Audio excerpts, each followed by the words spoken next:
सिक्किम रे ओडिया पर्यटकों गाड़ी दुर्घटनाग्रस्त तीस्ता नदी में खसी पड़ी निखोज हो जाइछि। ओडिया पर्यटकों को नहीं जाउथबा गाड़ी उत्तर सिक्किम रो चुंगथांग लाचिन राजपथ रे तीस्ता नदी को खसी पड़ी। घटनास्थल दुई जन को उद्धार करा जाइछि। सेमानकु गुरुतर आहत अवस्था रे चुंगथांग प्राथमिक स्वास्थ्य केन्द्र को एवं पर मंगन जिला हॉस्पिटल को स्थानांतर करा जाइछि। 9 जन एपर्यंत निखोज अछंती। जनकर मृतदेह उद्धार होइछि। उद्धार कार्य सिक्किम पुलिस, आईटीबीपी, भारतीय सेना, मंगन जिला प्रशासन, स्थानीय स्वेच्छासेवी एवं एनडीआरएफ सहयोग रे जारी रही। खराब पाग एवं नदीर तीव्र स्रोत जो उद्धार कार्य जटिल हो पड़ी। ओडिशा सरकार उद्धार कार्य रे सहायता पई एक स्वतंत्र टीम पठाइछंती। निखोज व्यक्ति मध्य ओडिशार जड़े बीजेपी नेता थिबा जणा पड़छि। एने मुख्यमंत्री मोहन माझी सिक्किम कर्तृपक्षों सह कथा होई उद्धार कार्य सुनिश्चित करने को कहिछंती।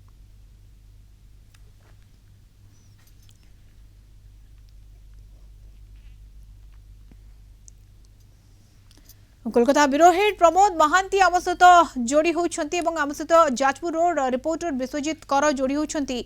प्रमोद आपण पाखक प्रथम आसबि। प्रमोद जो भाई भाव में ये दुर्घटनाग्रस्त होती गाड़ी एवं से ओडिया रही कौन स्थिति वर्तमान समय मोटामोटी भाव में?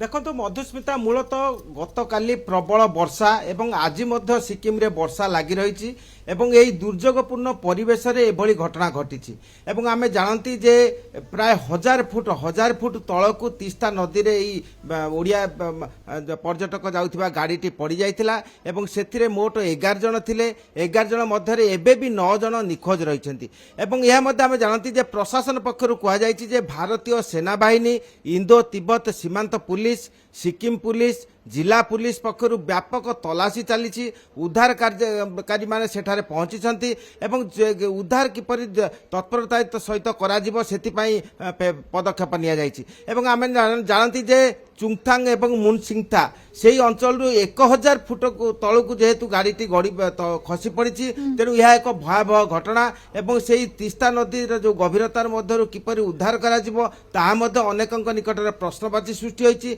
यह सत्वे भी किपरि उद्धार कार्य करा एवं जो माने खसी पड़ते से किपरि उद्धार करा सेतिपाई पदक्षेप निया जाइछि एवं आम यह घोषणा करा जाइछि जे जणे मृत्यु घटी एवं यही परिस्थिति मध्य ओडिशा सरकार पक्षरु सिक्किम सरकार सहित जोगाजोग रक्षा करा जाइछि। मुख्यमंत्री मोहन चरण माझी सिक्किम प्रशासन सहित आलोचना करछंती एवं ओडिशा सरकार जने उद्धारकारी दल पठाइबार समस्त प्रकार पदक्षेप नैछंती एवं यही क्षेत्र में सिक्किम सरकार मध्य जिला प्रशासन जहाँ करबा कथा सेतिरे से माने तत्परता प्रकाश करछंती एवं इंडो तिब्बत सीमांत पुलिस यही क्षेत्र में विशेष भूमिका पालन करछि एवं भारतीय सेना बाहिनी जवान माने मध्य उद्धार कार्य किपरि त्वरान्वित हेबो सेतिपाई समस्त प्रकार पदक्षेप नै आमे जानती जे गत किछि दिन धरी प्रबल वर्षा हेउछि एवं दुर्विपाक परिवेश रही तेणु यही परिवेश गाड़ी चलाचल भयंकर परिस्थिति सृष्टि होइछि एवं जे गाड़ीर मूलतः गाड़ीर जो चक्का खसी जिबा द्वारा